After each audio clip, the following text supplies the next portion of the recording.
నమస్తే welcome to today tomorrow నా పేరు నరేష్ మొత్తానికి ఢిల్లీ ముఖ్యమంత్రి కేజ్రీవాల్ ని కూడా తిహార్ జైలుకు పంపించారు కేజ్రీవాల్ ఒక ముఖ్యమంత్రిగా తిహార్ జైలుకి వెళ్ళడం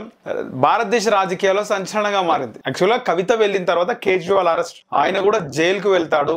అని అందరికీ తెలిసిన విషయమే కవితను ఆల్రెడీ ఈడీ కస్టడీలో విచారించి తిహార్ జైలుకి పంపించడం జరిగింది ఈరోజు మళ్ళీ వాదనలు జరుగుతున్నాయి కవిత విషయంలో కవితకు బెయిలా జైలా అని అలాగే తిహార్ జైలుకి 14 రోజుల రిమాండ్ కి సంబంధించి ఢిల్లీ ముఖ్యమంత్రి కేజ్రీవాల్ ని పంపించడం జరిగింది ఇక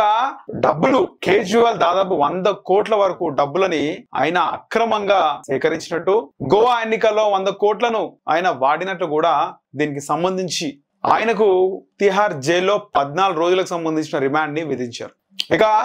జైలుకు వెళ్తున్న కేజ్రీవాల్ ముఖ్యంగా ఒక 3 పుస్తకాలు తనతో తీసుకెళ్తా అని కోరడం జరిగింది ఒకటి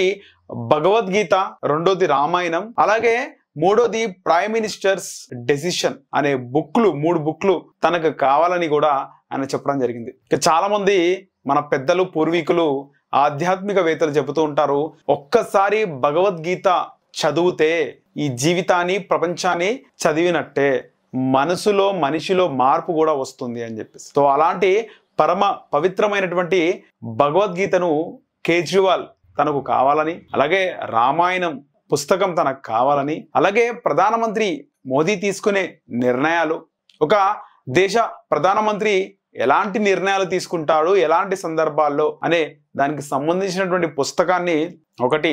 కేజ్రీవాల్ తనతో తీసుకెళ్తా అన్నట్టు కూడా కోరారు దీనికి సంబంధించి ఆయన తదుపరి విచారణ ఆగస్టు 15కి వాయిదా పడింది అప్పటి వరకు ఆయన తిహార్ జైల్లోనే ఉంటారు తిహార్ జైల్ చరిత్ర ఆల్రెడీ మనం మాట్లాడుకున్నాం కరుడుగట్టిన నేరస్తులను హంతకులను దేశానికి అత్యంత ప్రమాదకరం అనుకున్న వ్యక్తులను తిహార్ జైల్లో వేస్తారు లిక్కర్ స్కామ్స్ కి సంబంధించి ఆల్రెడీ సుకేష్ చంద్రశేఖర్ తిహార్ జైల్లో ఉన్నారు ఆ తర్వాత కవిత వెళ్ళింది ఇప్పుడు కేజ్రీవాల్ కూడా తిహార్ జైలుకి వెళ్ళడం జరిగింది మొత్తానికి లోక్సభ ఎన్నికలకు ముందుకు ఈ లిక్కర్ స్కామ్ రాజకీయాలని ఏ విధంగా ప్రభావితం చేస్తుంది ఏ పార్టీకి లాభం మరి ఏ పార్టీకి నష్టం అనేది కూడా